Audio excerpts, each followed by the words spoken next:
So as Tom joins us again, I would like to introduce to you our next panelist. Dr. Florence Wendy is the founder and president and CEO of Life in Abundance International. She oversees the work in 12 countries in Africa, 2 in the Caribbean. She also oversees the support offices in the US, UK, and Europe. Now, we are joined by Dr. Tom Rayner. Are you there? Thank you. I am delighted to be with you. We have a focus where we are probably looking at 2/3 of our churches being in North America, the other third being outside North America. So it is a majority of North American churches. So that is my context, but I do believe we have enough global understanding to at least speak somewhat to what is happening worldwide. The churches that there are several things that happened. First of all, when the pandemic hit, we began to find out what churches were doing during the pandemic. And as a result, we learned a lot. We learned a lot how many churches would never. So let's begin to talk about the church in a outreach began to do so. During the pandemic, we began to look at patterns of how they were ministering to people, the churches, even though they were not able to be physically present. And then we started just looking at them in what I'll call the post-quarantine world. And I sometimes refer to it as the post-pandemic world, but that's stating that maybe the pandemic is completely over, which it is not. But in the post-quarantine world, and basically what we were seeing is that churches had significant in-person declines. They had stopped most of their community outreach and ministry. And it is fascinating to watch now what is taking place, because in many ways it is like watching a lot of new churches restart and try to find their footing for a new message and a new time and a new community. As I said in my presentation, there is much to lament about the pandemic, but there's also much to see as opportunity for moving forward, because this truly is a new opportunity. And what we will be watching at Church Answers is very clearly how our churches taking the opportunity that God has given them to move forward for such a time as this. And you'll be hearing reports from us about that in the future. So I'll pause now and see if you have any specific questions, or if you want to bring in other comments as well.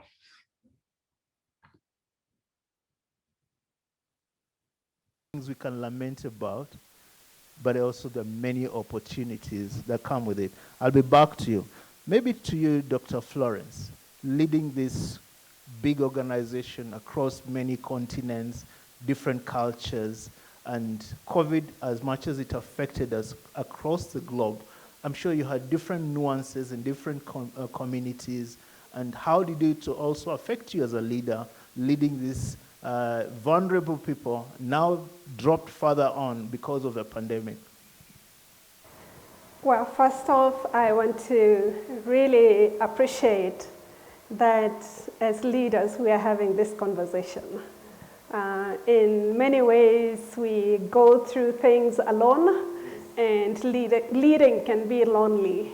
But when we can all come out and begin to evaluate what happened and what is happening and what will happen, and discussing those things together, it begins to bring in inspiration, a feeling that we stand together. Yeah. So just want to appreciate the organizers of this conference, yes, and the opportunity for us to discuss these things in an open way, becoming vulnerable to each other. Yes. It's healing in itself. Yeah. For me, it goes back to when the pandemic hit, because it was so providential.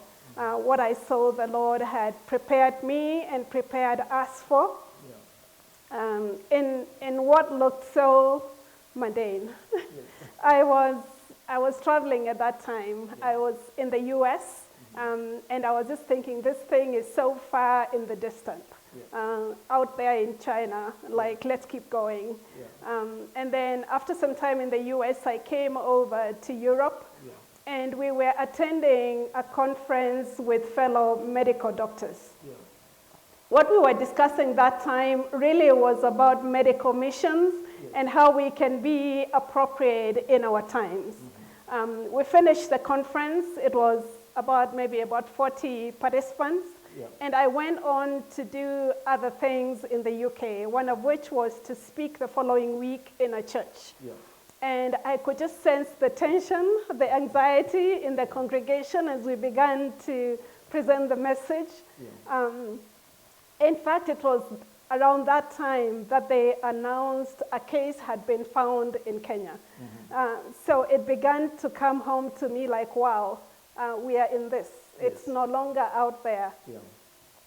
So that evening, just before I traveled to Kenya, I got a message on my email that 4 of the people who had been in the conference with us the week before had been found, they had COVID, and we were all being advised to quarantine.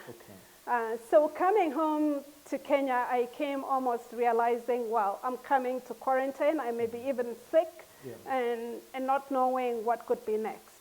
So from JKIA, the international airport here, I went into quarantine. I began by saying it was providential, because those 2 weeks in quarantine was a gift to me, and was a gift to the ministry that I lead, because it was almost like inspirational. Something came into me going back to 27 years ago, when I was trained in disaster management.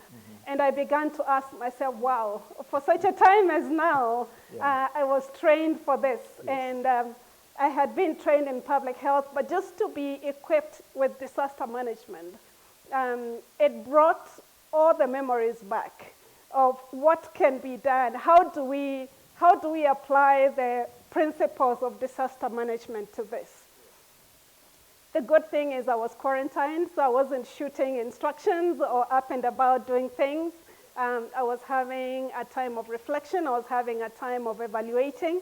I was making calls to our leaders, and we were beginning to come up with what will response look like? What will mitigation look like? And what will recovery look like? Even though we didn't know for how long we would be in it before we come to that stage of recovery. So those 2 weeks really helped me to evaluate what was it that the Lord was calling us to do, and how could we do it together. So yeah, I would say 2 things came out of that that have continued to lead on. The first thing that we did was, with the senior leadership team, we were asking ourselves, what is it that we carry as an organization that is absolutely essential? Our core calling, what is that? So almost like redefining it. We were imagining like you're going through the sea and the ship is sinking. What can you throw overboard? But what must you keep to still remain valid as your identity? And once we identified that, we began to ask ourselves, what is it then that we've been carrying that we can throw away so that it doesn't bleed us during this time of crisis? That to me was absolutely essential for us to identify as a team and be able to agree on how do we move forward during the crisis, after the crisis, and even into the future. You said the pandemic offered some opportunities. Could you share some opportunities from where your standpoint and your ministry that began to emerge out of the pandemic with us? One of the major opportunities that arose was a new focus on sharing the gospel, basic evangelism, Acts 1:8. In many churches around the world, evangelism had been grossly neglected, and the pandemic offered an opportunity not only for reflection, but refocus as well. And when we began to look at, as I indicated in the conference, in the presentation you just saw, the last words of Jesus were before his ascension, that you will be my witnesses. And it was in concentric circles from Jerusalem, Judea, Samaria, and to the ends of the earth. Unfortunately, for the majority of churches around the world, evangelistic witness, gospel witness has declined precipitously. And the pandemic has caused a number of churches, and we're really in an estimate right now because we have more anecdotal information than database, but we're estimating about 15% of churches across the world have now reimagined, and in the godliest sense of the word, what our churches could look like if we truly became a focus on evangelism. So that is one of the major things that has come out of the pandemic that has been a positive. And as we just heard just about some of the things that could have happened personally, churches also began to see what really mattered and what they could stop doing and what they needed to continue doing. So that's just a kind of a re-emphasis of what the response we just got. Several years ago, I wrote a book called Simple Church. And in that book, I talked about we have to focus upon those things that really matter in order to minister, in order to share the gospel. And there's so many things that we do in the lives of our churches that have marginal value. So during the pandemic, there was this refocus not only on evangelism, but indeed upon all of the activity of what a church does and what needs to move forward. The final thing that I would say is there is not a healthy church unless it is a unified church. And although there were issues of disagreement and even malcontent during the pandemic in churches, many churches came out of this with a new sense of unity, not just purpose, but unity as well. And Christ himself said, you will know them by their love. You will know them how they love one another. And 1 Corinthians 13 is often used as the love chapter is often used to talk about the love between a husband and wife, or used in the context of marriage, which is absolutely fine. The primary origin of 1 Corinthians 13 was the Apostle Paul writing to a church that was divided, almost in chaos. And he said the solution to all of this is to love one another unconditionally. And so he gives the description of love. Chapter 12 of 1 Corinthians is about problems in the church. Chapter 14 is, but there's this pause about the unity and love that we should have. So those three things have been incredible positive benefits that we've seen come out of the pandemic for many churches. A focus on evangelism, a decision about what really matters, what we can keep and what we should discard, and finally, unity in the church. If those things continue to grow in churches, I have great hope for the future that maybe we are entering a promised land instead of still wandering in the wilderness. Looking at what is important, because sometimes we get caught up in the mundane things and forget. And so, Dr. Florence, you were talking earlier on almost similar to what Tom is saying, refocusing. You began to think about what can we throw away. Can you just build that thought for us? Yes, certainly. I think it was actually very humbling, because you begin to think all that you have become familiar with, all that makes sense to you is all important. And especially if you've been in it for a few years, priorities begin to shift, almost like you lose your focus. For us, just identifying what's our calling. So life in abundance is called to serve the poor and the vulnerable. So realizing it's a focus on the poor and the vulnerable. But God has also given us the how. And so we realized we may not be there tomorrow, but this entity, this one that Christ said, I will build my church on this. It had to stay, and it had to be taken care of. So it became our number one priority, that organizational structures and other things that support that could change, could be secondary, but that needed to be supported. Okay. So once we identified that, it was easy going forward. Okay. That this is who we are going to take care of. Yeah. That as we make adjustments, this is one place that we are going to stay focused on. Yeah. Our partnerships with the local churches in the communities where we serve, whether those be in Haiti or Jamaica or DR Congo or Egypt, that was the focus. The local churches in the communities. Yeah. But the other things that we realized were not as central as they were, and they took second place. It just meant now we knew where to prioritize our resources. Indeed, it actually led us to what our response was going to be with our partners. We began a campaign, and the campaign was, we have to feed the shepherds so that they can feed the sheep. Yeah. And we were looking for people to be able to sponsor our pastors so that they can go through this crisis. Yes. And we were asking people, support a shepherd. Yes. And that's who we supported, because we realized things had changed. Yeah. Congregations had no longer been having congregants. Yes. And tithes were not coming in. Yeah. So it was, we need to take care of the pastors so that they can continue to take care of their congregants for this to be sustained. So that assessment of what's important or what is not important really led to the plan, almost like a contingency of when this comes to this, the first thing to go will be the least. Yes. And when the worst comes, the church, we will hold on to that until we cross over this. I would say that also applies on a personal level. Yes.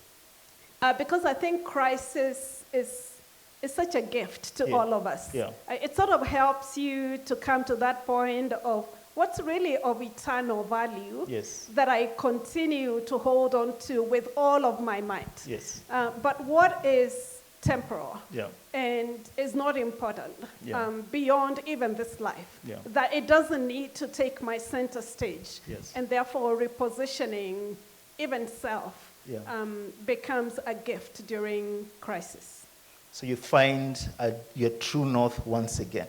But just on that thought, because you serve the most vulnerable, the churches are closed, everything is under quarantine. How did you access? You're trying to raise some money to reach the shepherds, and even the people who give the money are also facing challenges. So how did you rise up and get this money and take the support to the very vulnerable? What we have as Life in Abundance is a model of ministry that engages the locals. So it's the local church that is located in the community where we serve. It's a group of local churches within that whole region where we serve. So they are right there. The same goes for, we have work in different countries. But we have a team of Ethiopians in Ethiopia. A team of Egyptians in Egypt. So everybody is within their local area. And it was mobilizing these teams, almost like our response strategy. Mobilizing these teams, being in touch with them, a response strategy that encourages them, contextualizes where they are at, and then connecting with their communities in the local churches so that the community is right there. We empower these local churches. So initially when we go into a new community, we identify them, we train them, we equip them, we develop relationships and community structures that are able to support the work in the community. So providentially, it was activating those systems and working with those relationships and allowing them to kick in during a time that we may not go to the community, but they're there. I think the same applied to our partners.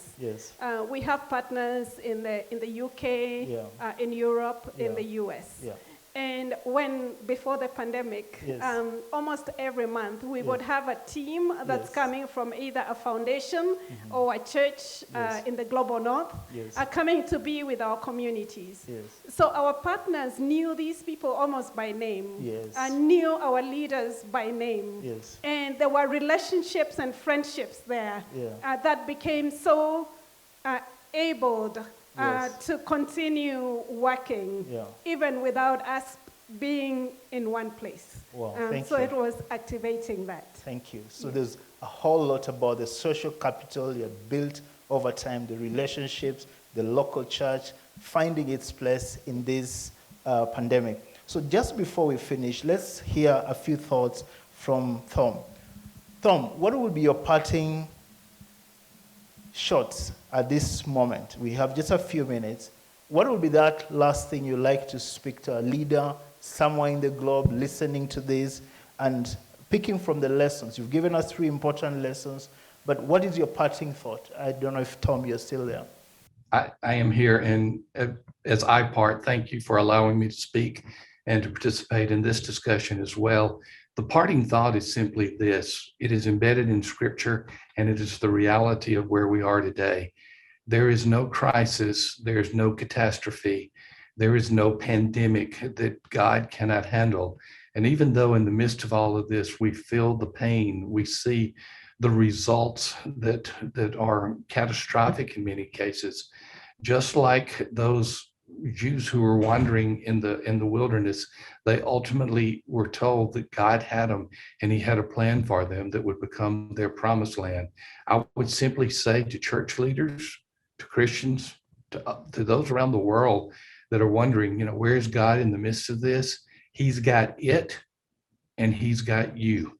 And let us remember that, especially as we communicate that message in our churches, that God, this is not something that God was surprised about, and it's not something that he is unable to handle. To God be the glory that we can give it all to him.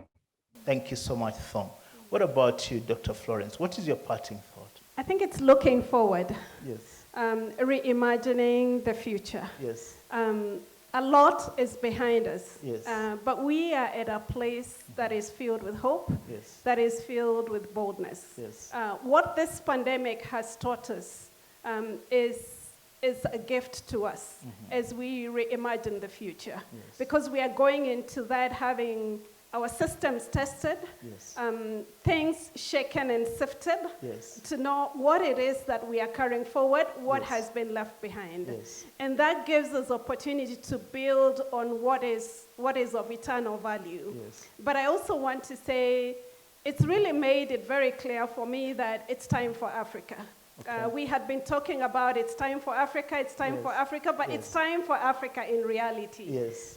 That we are actually leading the global Christendom, Yes. that the global South is looking to us to partner. Yes. And as we navigate and steward what the Lord is entrusting to us, Yes. I am certain the pruning that has come from the pandemic Yes. is going to put us in a place where we can steward a revival that is going to be of impact. Yes. So I look forward to what the Lord will do. Yes. I am so certain that we will look back at this time of the pandemic Yes. and be able to see the wine that came out of the crushing. Yes.